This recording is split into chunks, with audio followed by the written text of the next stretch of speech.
Ladies and gentlemen, there comes a time in all of our lives when the winds rise, the clouds gather, and the storm begins to rage. You've prayed, you've believed, you've stood your ground, and still the struggle came knocking. Maybe you're in it right now, smiling on the outside but silently breaking on the inside. Maybe life didn't turn out the way you planned, and now you're asking, God, where are you in all of this? But tonight I came to speak strength into weary hearts. I came to stir up your faith, to ignite your hope, and to remind you of this one unshakable truth. God has a plan, and it still includes you. You are not forgotten. You are not finished, and this storm you're facing, it's not the end of your story. So if you've ever felt like giving up, like walking away, like the weight was just too heavy, I need you to lean in, open your heart, and hear this. There is motivation in the middle of the mess, there is purpose in the pain, and there is power in trusting God's process. Let's walk through this together. Storms are an unavoidable part of life. Whether they come as emotional turmoil, financial crisis, broken relationships, or spiritual dryness, they are real, raw, and often unpredictable. No one is exempt, not the strong, not the wise, not even the faithful. Storms do not ask for permission. They show up uninvited, often when we are least prepared. And in those moments, the natural question that arises is, where is God? When the winds howl and the skies grow dark, when friends can't fix it and your strength seems to fail, it's easy to feel abandoned and question whether God has turned his face away. But the truth is, God is not absent in the storm. He is present. Sometimes we mistake silence for absence, but God's presence isn't always loud. His presence doesn't always come with thunderclaps and flashing lights. Sometimes his presence is in the stillness, in the quiet peace that steadies your heart when everything else is chaos. Sometimes it's in the strength to take just one more step when you thought you were finished. He is the calm in the middle of your chaos, the anchor that holds when everything around you is shaking. In the gospel, we see Jesus with his disciples on a boat during a storm. The winds were violent, the waves were crashing, and fear had overtaken them. But Jesus was there. He was in the boat. Even when he seemed asleep, he had not abandoned them. And when the time was right, he rose and spoke to the storm, "Peace, be still." The storm had to obey because even the wind recognizes the voice of its creator. That story reminds us that the presence of the storm does not mean the absence of God. In fact, his power is often most evident in our weakness. His nearness becomes clearer when we reach the end of ourselves. God doesn't promise a storm-free life. He never said you wouldn't cry, wouldn't feel pain, wouldn't lose things or people you loved.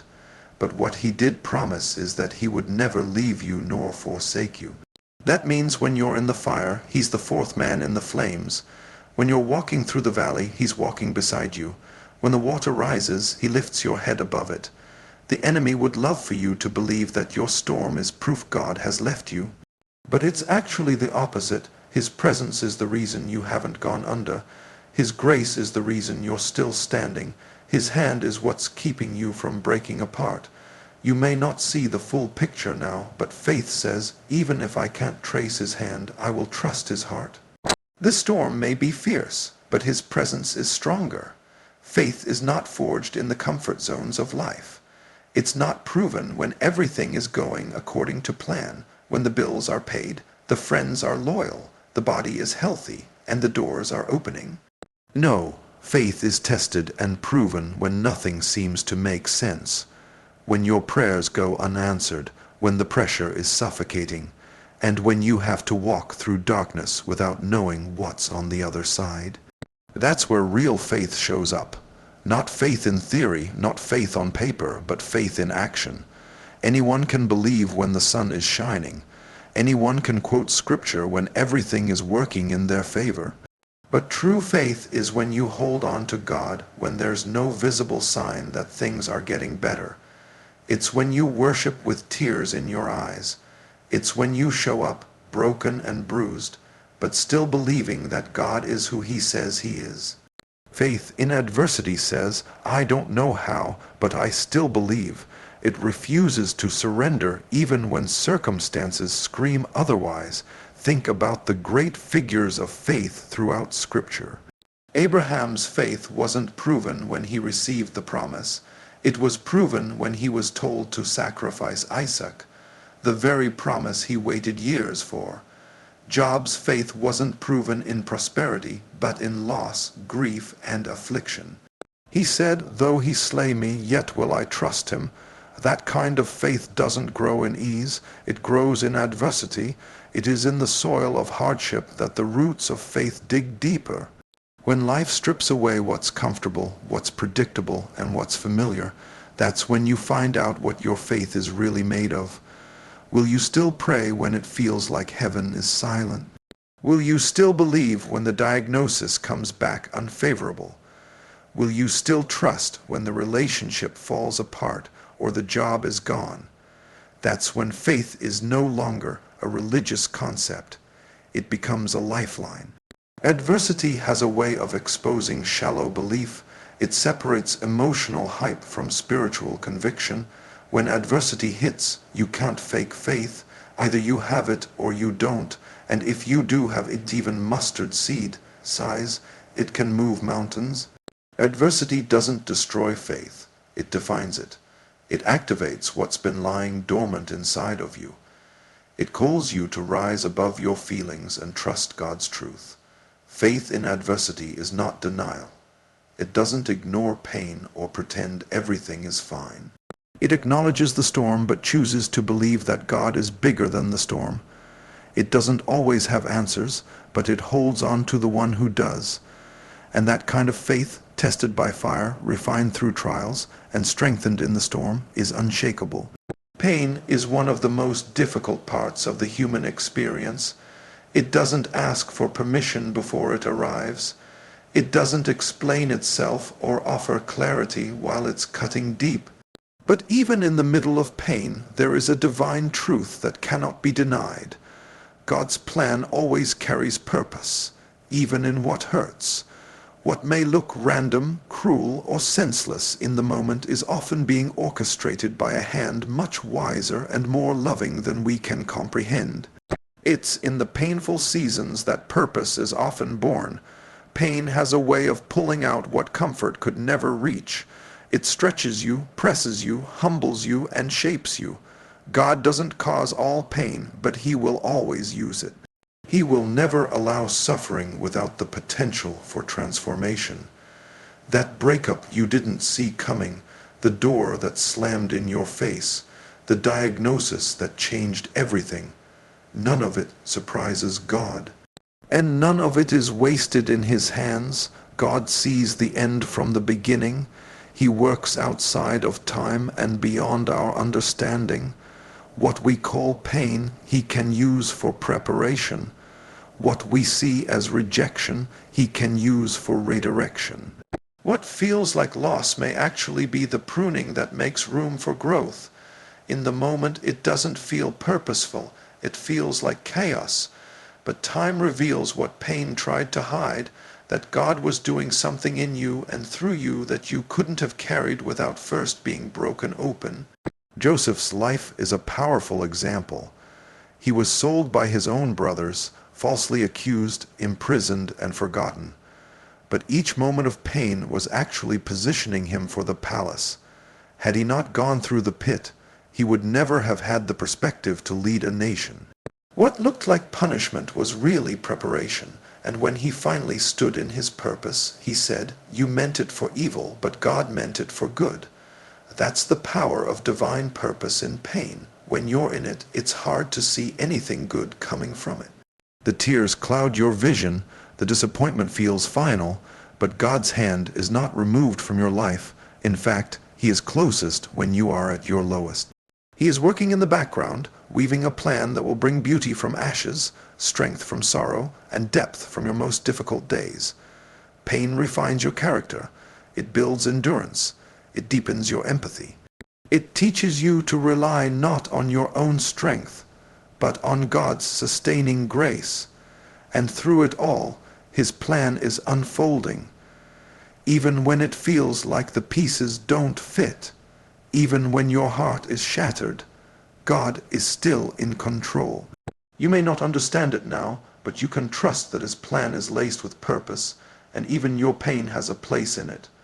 When life hits hard and everything seems to fall apart, the immediate thought that creeps into the heart is, am I being punished? When doors close, relationships end, resources dry up, and prayers go unanswered, it's easy to feel like you're on the receiving end of divine judgment. But that is not the truth. What feels like punishment is often preparation. God is not trying to destroy you. He is getting you ready for something greater than you can see right now. Preparation never feels good in the moment. Just ask the seed that's buried in the soil. It's dark, it's tight, and it seems like the end. But in reality, it's the beginning of transformation. That seed isn't being buried to die, it's being planted to grow. And just like that seed, you are not being cast aside.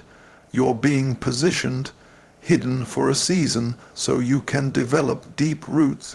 You're being strengthened in private, so you can stand in public. When God is preparing you, He will often strip away what you depended on. He will remove the crutches, the applause, the comfort zones. Not because He's angry, but because He's building something unshakable in you. He is teaching you how to trust Him, not the approval of people. He is teaching you how to endure, how to persevere, how to walk by faith and not by sight. That kind of character is not formed in comfort. It is forged in the fire. Look at David. He was anointed as king, but he didn't take the throne immediately. He went back to tending sheep. He faced rejection from his own family. He ran from Saul. He hid in caves. That wasn't punishment. That was preparation. God was using every battle, every betrayal, every lonely night to shape the heart of a king. Because before David could lead a nation, he had to learn how to lean on God. The same applies to you. You're not forgotten. You're not cursed. You're not being punished. You're being shaped, molded, refined. God is getting your character ready to carry the weight of your calling. He's toughening your spirit, sharpening your discernment, and deepening your dependence on Him. The wilderness you're walking through is not meant to break you. It's meant to build you. There are lessons you can only learn through struggle. There is oil that only comes from the crushing. There is strength that only rises after the breaking. What you think is a delay is actually divine development. What feels like loss may be making room for legacy.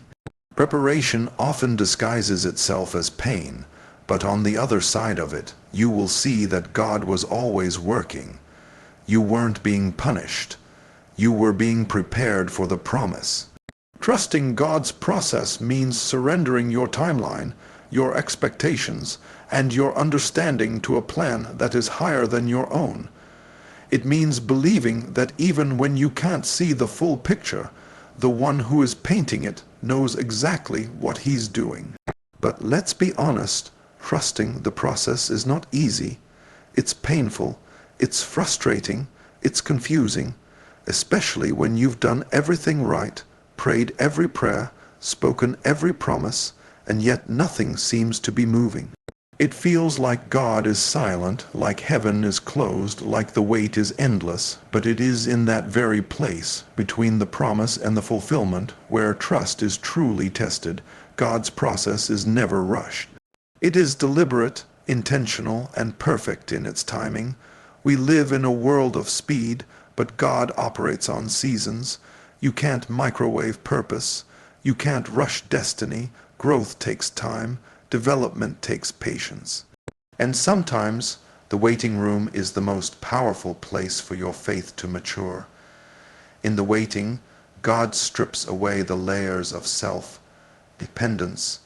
He teaches you to lean not on your own understanding. He reveals your real motives. He purifies your desires. He strengthens your resolve. Every delay is not denial. Every no is not rejection. Sometimes God is protecting you from something you're not ready to carry. Sometimes He's preparing the environment for your arrival. and sometimes He's preparing you for the environment. If you arrive too soon, you may mishandle the blessing. If you walk through the door too early, you may collapse under the weight of what was meant to elevate you. God's process ensures that when the time comes, you are ready, spiritually, emotionally, mentally, and even relationally. That's why you can't give up. The enemy wants you to abort the process. He wants you to quit halfway. He wants to make you believe that nothing is happening, that God has forgotten you, that your efforts are in vain. But if you give up now, you'll never see what all this pain was preparing you for. You'll never see how the dots connect. You'll never taste the fruit of your faithfulness. The harvest comes after the planting, after the watering, after the waiting. Don't let temporary frustration make you forfeit permanent favor. You have to trust that God is still working when nothing is moving, that He's still speaking even when He's silent, that He's still good even when life doesn't feel good. Trust is not about understanding the process. It's about believing in the one who designed it. You may feel like quitting, but that's a sign that you're close. The pressure increases before the breakthrough. The battle gets hardest before the victory. Don't stop here. Don't turn back. Keep walking, keep praying, keep believing, keep trusting, because God's process is producing something far greater than what you can see right now. So after all is said and done, here's what I want you to hold on to. The storm is not the end, the pain is not the verdict, and the waiting is not a waste. Every trial, every tear, every season of silence has been a part of God's divine process, shaping you, stretching you, preparing you for a purpose far beyond what you can imagine. What you thought was punishment was preparation. What felt like a setback was setup, and what looked like a delay was development. Trust God's plan, even when it doesn't look like your plan. Believe in His presence, even when you feel alone. Hold on to your faith, especially when it would be easier to let go. You are stronger than you know, because the strength in you isn't yours alone. It's God working through you. The same God who brought you through your last storm will carry you through this one. The same God who saw your silent tears is the God who will lift your head in victory. He's not done with you. There is still glory ahead. There is still breakthrough on the horizon. So stand tall, walk forward. Speak life, trust the process, and don't you dare give up. Thank you for your time, for your heart, and for allowing this message to stir something within you. May you go forward with fresh strength, renewed courage, and unshakable faith. God bless you.